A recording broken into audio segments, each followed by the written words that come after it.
Once Shri Krishna and Narad Muni, disguised as sage, started knocking on the door of a rich man to beg for alms. Rich man came out and saw two sages standing there. Shri Krishna, disguised as sage, said, "Please give us some food." Rich man replied angrily, "Aren't both of you ashamed? Do you feel shame in earning? Go away, go to some other house and beg for food there."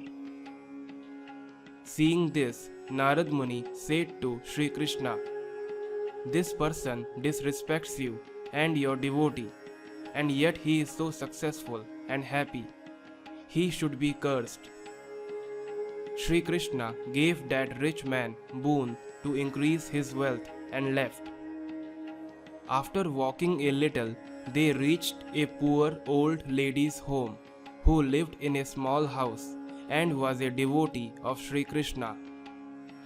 As soon as Shri Krishna, disguised as sage, raised his voice for alms, the old lady came out with great joy and welcomed them both in her house and brought milk for them, saying, "Please accept it. I have nothing else to offer." They both accepted it with great love.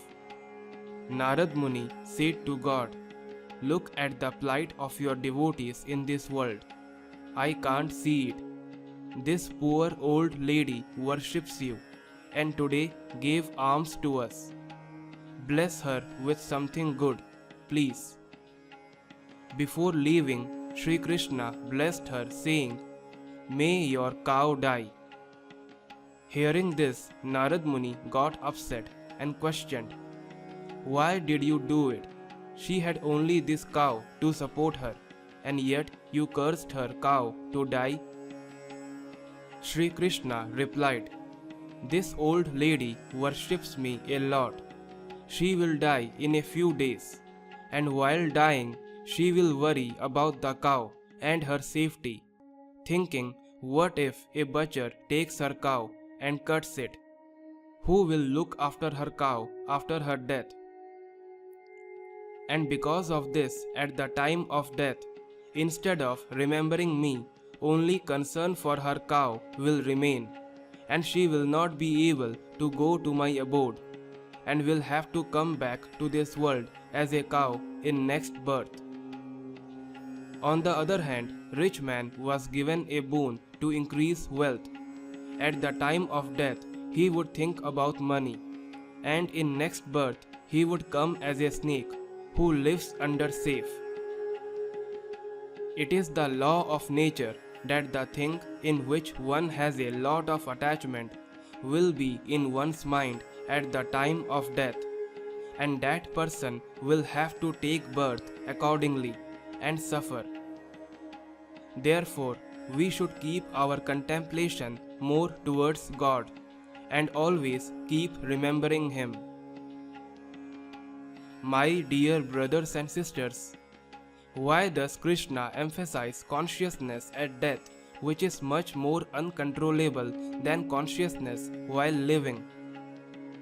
Krishna actually emphasizes both, and in fact he uses the importance of consciousness at death to stress the importance of consciousness throughout our life.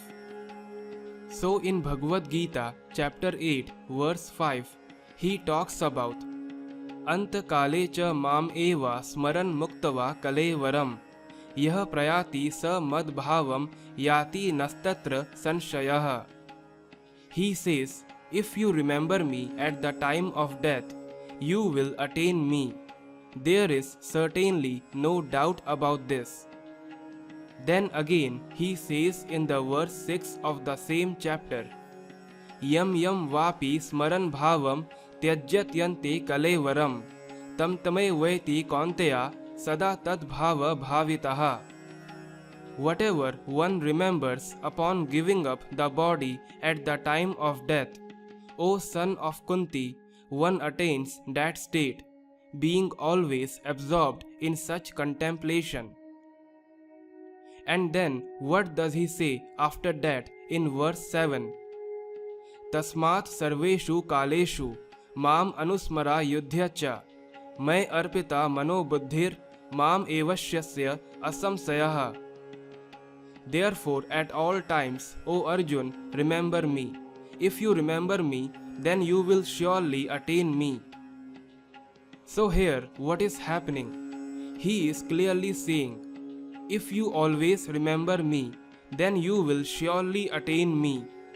And earlier in 5th verse, he has said, think of me at the time of death, you will attain me.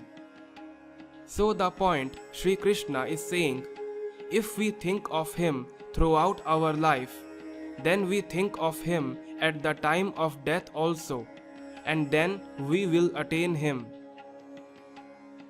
I hope you learn. Krishna bless you all. Jai Shri Krishna, Jai Shri Ram.